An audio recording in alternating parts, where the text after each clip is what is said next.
vamos a hablar sobre los factores geométricos. Que el primer factor sería la magnificación, que podemos decir que todas las imágenes en una radiografía parecen más grandes que el objeto que presenta. A esto se le llama factor de aumento y al cual es afectado por la distancia. Acá no va a ser el mismo tamaño el objeto que ya cuando salga en la película. Para minimizar se debe usar la distancia objeto-imagen pequeña y la distancia fuente-imagen grande. La distancia se puede de distancia fuente-objeto, distancia fuente-imagen, distancia objeto-imagen y imagen o cassette.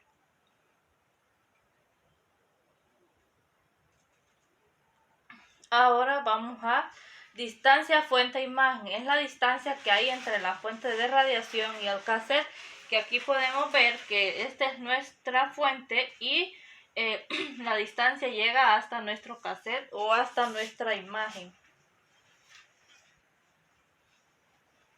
Ahora la distancia fuente-objeto es la distancia que hay entre la fuente de radiación y el objeto a radiografiar, que está desde nuestra fuente hasta nuestro objeto que vamos a radiografiar. Y distancia objeto-imagen es la distancia que hay entre el objeto de radiografiar y el cassette, que es de nuestro objeto a nuestro cassette o a nuestra imagen. Ahora vamos con el segundo factor, que es la distorsión. Es la magnitud desigual de diferentes partes de un mismo objeto.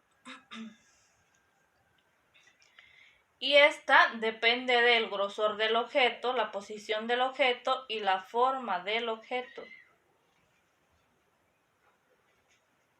Y ahora vamos con el tercer factor, que es la característica de nuestro tubo de rayos X, que como primera característica tenemos el tamaño del punto focal, que es tamaño verdadero. El punto focal, este sale del cátodo hacia el ánodo como una línea perpendicular, y el tamaño del punto focal efectivo, esta sale desde el blanco hacia el paciente para formar la imagen.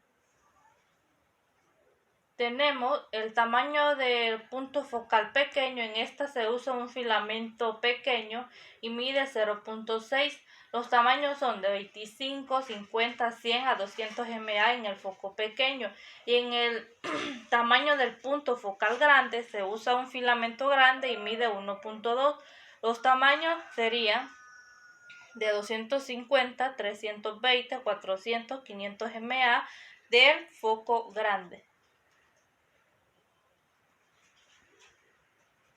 Tenemos el generador de alto voltaje, que es otra característica. Tenemos tenemos el transformador, el autotransformador, el circuito de filamento y el sistema de rectificación.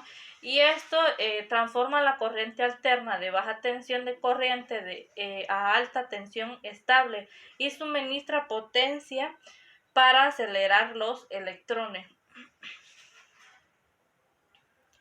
Tenemos lo que es el ánodo, que es un disco metálico pequeño que recibe el haz de electrones desde el cátodo y lo emite como rayo X, y es la parte positiva de nuestro tubo de rayos X, que sería todo esto. Bueno, todo esto es el ánodo, y aquí tenemos todo esto que es el blanco. El material del blanco puede ser normalmente de cobre o tungsteno y molibdeno.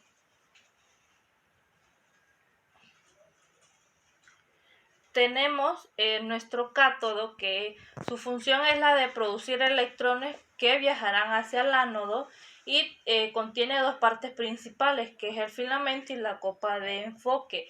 El filamento es un espiral de hilo conductor que mide alrededor de 2 milímetros de diámetro y de 1 a 2 centímetros de longitud. Y hay un filamento fino y un filamento grueso, Aquí ya podemos decir que este es el filamento fino y este es nuestro filamento grueso. Y la copa de enfoque tiene una potencia de carga negativa que supera la repulsión. Y tenemos una estructura que es una estructura externa de nuestro tubo, que es la envoltura de vidrio de metal. Esta puede ser fabricada con Pirex para que pueda soportar el enorme calor generado y mantener el vacío dentro del tubo. Y esto fue todo, gracias.